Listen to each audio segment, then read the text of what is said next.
Olá, meu nome é Daniela Castro, sou fundadora da Impact Advocacy. Estamos retomando Cases e Causas, um programa, né, que a gente criou no meio da pandemia para ouvir cases de pessoas que estão ajudando a mudar o Brasil. E hoje a gente vai falar com a Tainá Gutierrez. Tainá, um prazer estar aqui com você. E a gente vai falar sobre ativismo político e juventude. Então eu vou abrir deixando a Tainá falar, né, já com algumas perguntas para orientar essa conversa, porque a gente tem muita vontade de entender, né, como a juventude está vendo a política, né, não só o ativismo, acho que é como está vendo a política e como ela está fazendo o ativismo. Na minha época, desde a faculdade, eu me interessei, sempre fui uma pessoa e uma jovem interessada em política, e na minha época era vista como, que chato, né? Como a política é chata, né? Como é que você pode gostar e se vê muito a política com os políticos. E sempre entendi que a política é feita por todos nós, né? Quem está hoje em cargos de liderança não são alienígenas de Marte, mas são pessoas que alguma vez se candidataram. Então, a política, para mim, também é um caminho mais nobre, né, da gente conseguir também mudar o Brasil. Mas a sociedade civil nisso é um ator político. Então, falar dessa relação e a existência de uma sociedade civil forte para também direcionar os rumos da política é importante. Muitas vezes se faz isso a partir do ativismo. Então, Tainá, eu começaria perguntando como é que você descreveria o seu despertar, né, nessa jornada, né, política, como é que você despertou para isso? E se você quiser também já falar do jovem, né? Se você acha que ele se interessa por política e se não se interessa, por quê? Eu começaria assim já direto ao ponto e falando de você e do seu próprio despertar. Bom, muito obrigada, pelo convite, pela oportunidade de estar aqui compartilhando um pouco dessa minha pequena trajetória aí com vocês. Eu acho que é interessante essa reflexão sobre esse despertar político, porque eu tive uma trajetória que, refletindo, acho que hoje é uma trajetória muito difícil de ser vista pelos jovens como uma trajetória possível, assim, de encaminhamento dentro da política, porque o meu processo de formação começou muito cedo, ali com 12 anos de idade, quando eu tive acesso e contato ao trabalho que era realizado pelas comunidades eclesiais de base dentro do bairro que eu vivia, né? Eu vivi a vida toda em Hermelino Matarazzo, que é um bairro no extremo da zona leste de São Paulo, uma periferia, que teve o privilégio de receber uma liderança política como padre dentro de uma igreja católica naquele bairro, que formou muitas pessoas e eu tive o privilégio de ser uma delas, formada por essa liderança e por toda a comunidade que aprendeu também a fazer a luta com essa liderança e acabou me formando também. Então, com 12 anos, eu tenho contato a partir de um encontro de jovens dentro dessa igreja.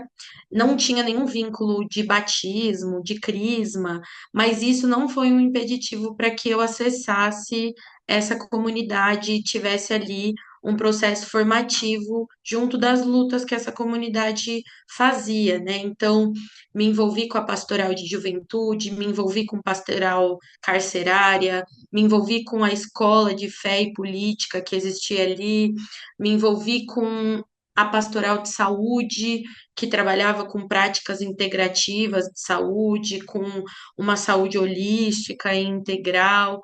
E todos esses processos começaram a me formar muito cedo para entender que eu tinha espaço dentro dessa contribuição coletiva, né? Então, eu tive uma formação muito comunitária mesmo e bem pouco individualizada. Então, todos os processos desse despertar político, eles passaram por esse horizonte da comunidade, de aprender e devolver o que eu aprendi ali para a comunidade. Então, quando eu chego na universidade, né, na faculdade, eu me formei em administração pública pela FGV, eu já chego com uma perspectiva política moldada, né, inicialmente ali, porque eu tive esse acesso já nas articulações comunitárias que eu fazia. E eu acessei essa faculdade, né, soube sobre esse curso, justamente porque as pessoas daquela comunidade me incentivaram ao ensino superior, me indicaram quais eram os cursinhos pré-vestibulares que eu podia fazer para complementar o estudo da escola. Então, o meu processo formativo também se deu nesse lugar comunitário. E aí eu chego na faculdade num lugar, né, um espaço muito elitizado, um espaço que praticamente não tinha a presença de estudantes negros naquele momento, que não tinha a presença de estudantes de baixa renda em sua maioria, e chego querendo olhar para aquele espaço não como a minha fonte principal de luta, mas como o espaço onde eu ia adquirir mais conhecimento para poder devolver, aí sim, para a minha comunidade, que era o lugar de luta que eu fazia. Então, meu processo não começou na faculdade, né? Ele continuou na faculdade, e na faculdade eu tive mais elementos para poder aprimorar e até questionar coisas que eu vivia na minha comunidade que talvez eu não considerasse mais tão correto, tão de acordo com a minha nova ideologia ali que eu estava construindo. Então, acho que o meu processo de formação no ensino superior, ele também me ajudou a moldar aquilo que era um pouco diferente do que os mais velhos da comunidade eram, e o que que eu podia entregar de novo ali para aquele espaço que me formou, né? E aí, nesse processo na faculdade, diante desse cenário também, né, de quebrar um pouco as barreiras da faculdade, a partir, né, da entrada numa sala que tinha o maior número de estudantes negros que uma sala da FGV já tinha recebido, a gente também sofreu um choque de imediato, né? Muitas violências, muito racismo dentro do espaço da faculdade, e aí a gente decide fundar o coletivo negro da faculdade. Nesse período. Então, no meu primeiro semestre, a minha formação já foi marcada por esse processo de construção desse espaço de luta ali. E a partir daí, toda a experiência da faculdade foi moldada por essa luta também, junto dos outros estudantes negros, para que a gente conseguisse políticas de permanência, para que a gente conseguisse mais professores negros que pudessem nos dar aula e trazer referências acadêmicas voltadas para essa crítica racial. Então, foi um processo também muito importante para mim de engajamento dentro da faculdade, porque a faculdade não foi aquele espaço também de sentar passivamente e ouvir, mas também de construir de dialogar, de fazer disputas, e acho que essa bagagem que eu tive na minha comunidade me ajudou muito a saber um pouco como operar nesse caminho, né? Hoje eu estou voltando para a faculdade para fazer o mestrado acadêmico, e também muito nessa perspectiva de olhar para esse espaço nesse lugar. E aí, para responder sua pergunta sobre esse contexto da juventude do hoje, e aí porque eu disse no começo, né, sobre essa juventude não ter mais a oportunidade de viver esse espaço privilegiado ali que eu vivi, é porque eu acho que hoje as juventudes estão tendo menos acesso a esses espaços presenciais de formação política, a essa construção comunitária que acontece na rua, nas salas ali dos fundos das igrejas, dos terreiros, dos espaços abertos. E essa formação tem vindo mais nesse lugar da rede social, massivamente ali nas plataformas do TikTok, do Instagram, com vídeos curtos, com mensagens muito chamativas e provocativas, e tem levado a juventude, ao meu ver, para um lugar mais individualizado de formação política, o que eu acho que tem uma perda muito significativa de valores e princípios que eu tive acesso e que eu acho que são importantes para pensar mudança social. Não é que o jovem hoje ele esteja menos conectado com a política, mas ele está conectado com a política de uma maneira mais individualizada, e isso perde força no sentido da transformação social, da luta. Você fica à mercê daquela liderança que fica te mandando vários vídeos e que o algoritmo te mostra toda hora, e você acaba sendo um mero seguidor daquela palavra, daquela mensagem, e não você também protagonista de transformação, de luta. Poucos são chamados só pela rede social para esse caminho de transformação. Então, acho que é esse meio momento que eu enxergo, assim, dessa juventude hoje. Nossa, muito interessante, porque eu estava anotando aqui que eu ia te perguntar justamente isso, né?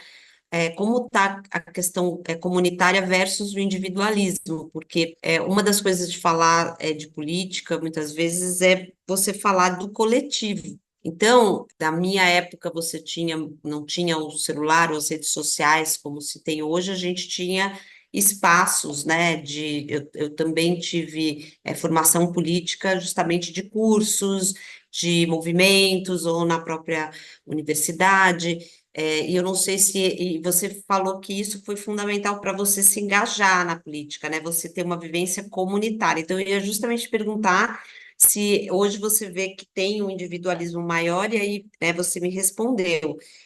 Mas aí eu te perguntaria, nessa época de rede social, qual seria talvez um caminho para engajar mais, né, a juventude, né? Seria voltar para os espaços de engajamento com a universidade, a escola, né? Isso seria um caminho, ou as redes sociais elas também podem ser aprimoradas para ser um caminho de formação política, né? Faltam mais cursos. Eu, por exemplo, fiz e dei durante 12 anos cursos voluntário para lideranças comunitárias sobre políticas públicas, sobre formação política.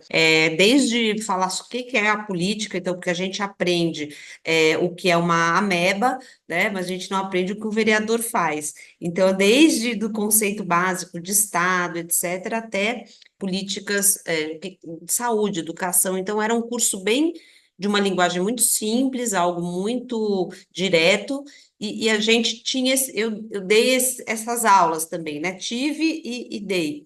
O que que seria, você acha, um caminho para engajar neste mundo de redes sociais? O que que você vê como caminhos de engajamento para a juventude? Eu acho que ter uma resposta única é a resposta que vale US$ 1 milhão, assim. Acho que a gente não vai ter uma resposta única, mas eu penso que a gente tem caminhos, assim, né? Além desse processo de formação comunitária que eu passei, eu também fui uma liderança formadora de pessoas a partir da estratégia do Politize, que é, né, um instituto que forma muitas lideranças para atuar com a educação política. Eu fui embaixadora Politize com 18 anos. E de lá até hoje, levo com muito carinho essas formações e rodei muitos territórios aqui de São Paulo, levando as formações da Politize e vi na prática o quão importante era essa formação da juventude para a juventude. O que eu sinto é que a gente que está preocupado com uma educação política real e não com um engajamento para uma ideologia específica, a gente precisa trabalhar nas redes sociais demonstrando o quanto esses espaços presenciais, esses espaços de longa duração, são importantes e relevantes para essas transformações, assim. Eu acho que a gente precisa começar a comunicar melhor esse histórico das pessoas mais velhas, de como elas se formaram na luta, porque às vezes parece muito natural esse processo de formação política, mas ele não é, ele sempre começa, parte de algum lugar, e acho que a gente aprender a contar melhor essas histórias de um jeito que cative, engaje essa juventude a assistir, ouvir, entender como é esse processo, talvez faça com que elas entendam que existe esse caminho um pouco mais longo de formação que vai gerar frutos mais significativos, assim, em termos de habilidades pessoais e em termos de entrega mesmo, né, para a sociedade, para o mundo que a gente acredita.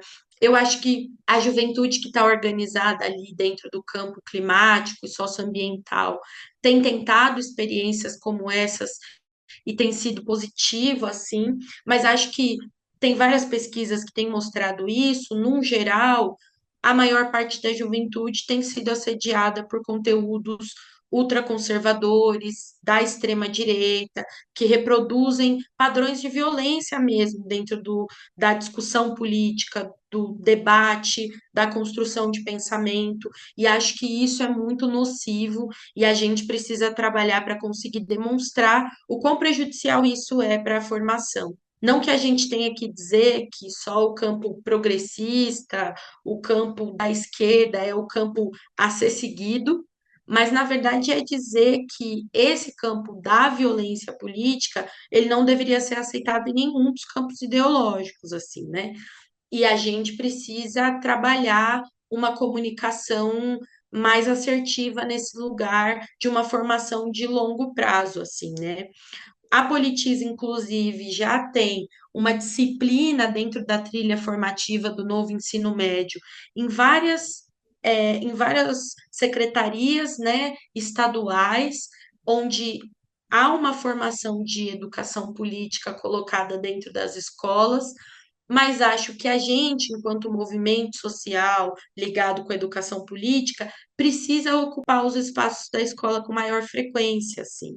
Tá lá dialogando com os alunos, criando projetos com eles, mostrando essa transformação social na prática. Aproveitar nesse momento, né, que o celular foi proibido em sala de aula, e talvez esse seja o maior dos ganhos dos últimos tempos, a gente aproveitar esse espaço para poder chegar com outras mensagens, chegar com um olho no olho e oferecer outras oportunidades de se formar, assim, que eu acho que a gente viveu isso, né, nesse passado nosso, nas outras gerações, e talvez agora seja a boa oportunidade para a gente voltar.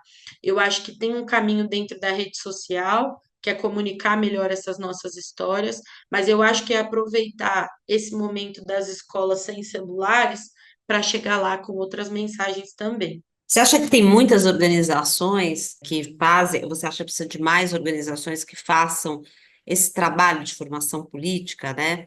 E aí eu já emendo um comentário que você falou, achei muito interessante o que você falou sobre ideologia. Também eu fui presidente de diretório acadêmico na faculdade e a gente tinha uma plataforma que era não deixar o movimento estudantil ser cooptado por partidos políticos, né? Seja eles de esquerda ou de direita. Então, a gente tinha uma ideia de fomentar também o diálogo entre diferentes visões, e eu acho que não tinha tanto esse desafio que você colocou, né, de um discurso mais violento da política, né, ou muito extremado. Então, achei muito interessante também resgatar os valores do diálogo, né? Democracia é difícil, então, voltar para o básico para poder justamente que não chegue só a mensagem dos extremos ou sobre um assunto específico. E aí, você acha que eu conheço a Politize, é um trabalho incrível. A minha percepção é que faltam iniciativas, sabe, de espaços de formação política. Eu acho que há oportunidades para quem já se engajou. A minha dúvida é para como que faz, né, espaços de começo de engajamento. Por exemplo, na escola mesmo, né? Não tem aula sobre sistema político, então, não sei se você conhece alguns cases, né, além da Politize que você recomenda, que você vê como um possível espaço, né, que está fazendo um bom trabalho.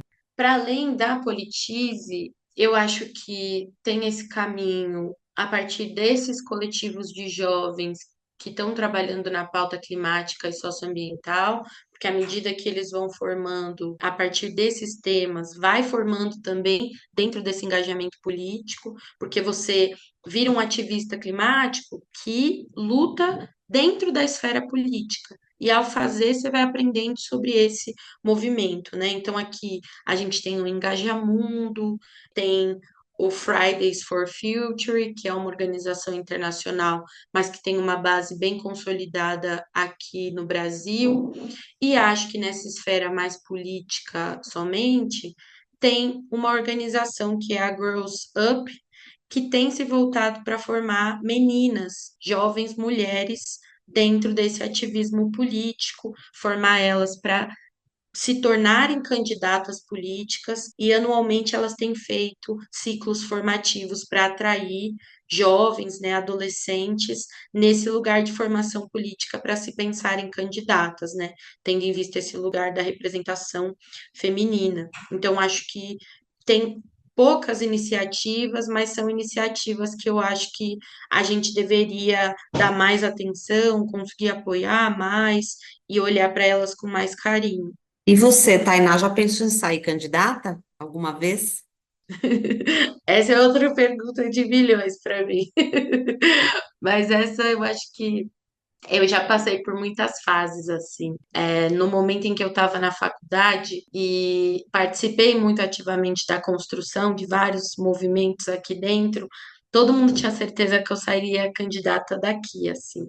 Mas eu acho que esse meu processo, por ele ter sido feito, né, em comunidade, com tantos mais velhos e mais velhas na luta, me levou a enxergar o meu lugar na política num processo de construção de longo prazo mesmo. Então, eu fico sempre dividida, né? Parte de mim queria, né, me candidatar aos 17. Só que uma outra parte tem sede de construir coisas maiores para depois pensar se vai ser eu mesma essa representação política ou se tem mais alguém para colocar nesse front, né? Desde os meus 17, eu trabalho ativamente com campanhas políticas de muitos candidatos, já trabalhei ativamente em campanhas para a Prefeitura de São Paulo, para a vereança em São Paulo, para deputados federais, campanhas para a presidência, e acho que hoje tem uma vontade muito grande de pensar uma possível candidatura depois dos 30 para um cargo majoritário, assim, que eu acho que é onde me brilha os olhos poder pensar uma tomada de decisão que de fato muda essa configuração de poder, né? Eu acho que tem um movimento, até mesmo dentro dos partidos, assim, de colocar candidaturas de mulheres, principalmente mulheres negras, jovens LGBTs, nesse lugar do parlamento, né? Vai para o legislativo, vai tentar uma vereança, vai tentar um cargo de deputado federal, estadual, e nunca num cargo majoritário, para a prefeitura, para um governo do estado. E eu acho que o que me brilha os olhos é justamente esse lugar aí. E acho que para isso eu vou ter que ter uma construção de longo prazo aí nesse caminho. Então, te diria que estou nessa construção, com esse desejo aceso, mas não para agora. Muito bom, né? O Lucas aqui, quem está nos assistindo, é quem organizou essa conversa, ele colocou, se não for agora, quando, né? Se não for você, quem? E aí você respondeu, né? O quando e que você vai. Então, essa é uma pergunta, porque todo mundo acha que política é algo muito separado, né? E não é, na verdade, a gente tem que ocupar esses espaços, né? Esse é isso, se a gente não ocupar, quem ocupa? E aí, indo para o. A gente falou muito da formação, né? Onde se forma, onde começa. Na sua caminhada até agora, né? Para quem também. Você falou muito de aprender na prática, né? Você pode entrar, ter um contato com a política, mas muita coisa vai na formação. O que que você considera que pode ser um aprendizado desse processo político na prática? Alguma coisa que você viu que foi um acerto, né, que dá resultado no ativismo, nas ações que você faz para trazer mudanças reais, e outro que foi talvez um erro ou um desafio que você aprendeu, que você possa dizer nessa caminhada, na prática, né, na sua prática de ativismo político. Legal, vou começar pelos erros, porque os acertos vão levar a gente para se animar mais, né? Então, vou começar pela parte triste da história. Você perguntou da candidatura e eu falei que eu trabalhei em campanhas eleitorais, e justamente eu trabalhei em muitas campanhas que foram derrotadas. Tive uma que foi bem sucedida e todas as outras campanhas que foram derrotadas assim com muita distância para conseguir se eleger, e acho que foram processos que me ensinaram muito sobre esses erros do ativismo, assim. Horas eu vivi em campanhas que tinham muito medo e receio de ouvir a população e se colocavam num lugar muito egóico de eu preciso ir lá naquela periferia para formar aquelas pessoas. Eu preciso usar minha rede social para formar pessoas.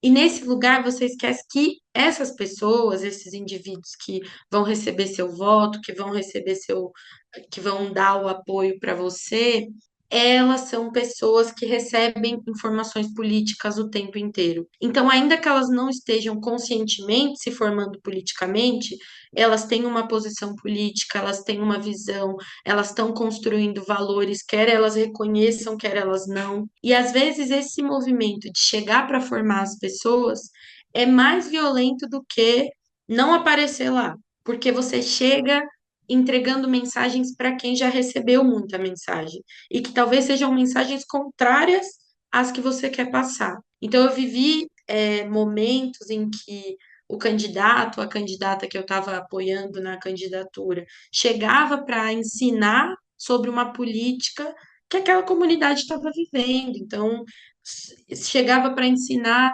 como fazer reciclagem numa comunidade em que a coleta de lixo passava só uma vez por semana. Então, não tinha processo de reciclagem, de coleta seletiva, num lugar onde o serviço público de coleta de lixo não funcionava da mesma maneira do que num bairro nobre.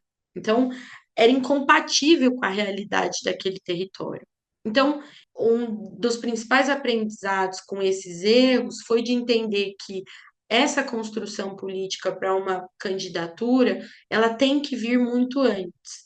E primeiro, sempre nesse lugar de escuta. Você precisa ouvir muito até que você consiga tecer um comentário, uma solução para um território que você não viveu.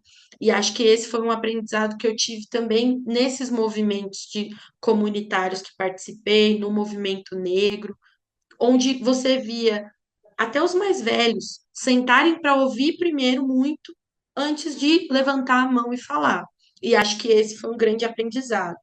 E acho que dos acertos, né, eu hoje, né, trabalho diretamente com advocacy, principalmente frente ao governo federal, frente ao legislativo federal, e tenho aprendido o quão importante é a gente materializar a nossa denúncia, as nossas histórias, de forma documentada, de forma a produzir dados para que isso se torne um material de incidência política, assim. Eu ouvi muitas vezes em reuniões que o movimento negro, as lideranças negras só sabiam reclamar e denunciar, mas nunca levavam nada propositivo. E aí, de tanto ouvir isso, né, junto com mais um conjunto de organizações que estavam trabalhando na agenda de adaptação climática, a gente decidiu, então vamos sentar e vamos construir o nosso conceito de adaptação climática antirracista, e a partir dele a gente vai fazer nossa incidência de luto.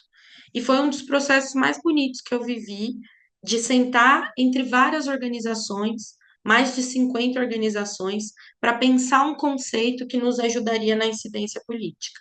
E hoje esse conceito é levado em consideração pelo governo federal para produzir a política pública. E acho que ter esse processo de aprendizado sobre como materializar nossas histórias de denúncia, não para invalidar elas, mas para torná-las mais efetivas, como isso foi importante nesse processo, assim. Então, acho que esse poderia ser um grande acerto aí nessa luta. Para encerrar, assim, a pergunta que a gente queria te fazer e que pode deixar uma mensagem aí para muita gente, você acredita no Brasil? Acho que vou resgatar aqui um dos autores de livros assim que eu mais gosto, que é o Luiz Antônio Simas, para dizer que eu acredito no Brasil que não é o oficial. Acho que acredito muito nos brasileiros que constroem esse Brasil que não é o oficial, o da institucionalidade, e acho que é esse Brasil que eu quero continuar ajudando a construir, assim. Eu acho que tem um Brasil oficial dentro das instituições que age contra o próprio interesse do seu povo e das suas pessoas, mas esse Brasil do cotidiano, da construção do dia a dia, me anima muito, eu acredito muito nele. Então, apesar dos desafios, assim, de estarmos numa sociedade cada vez mais conservadora e com pensamentos cada vez mais extremistas e violentos se apoderando dos nossos, assim, eu ainda acredito muito que a gente consiga reverter essa história, porque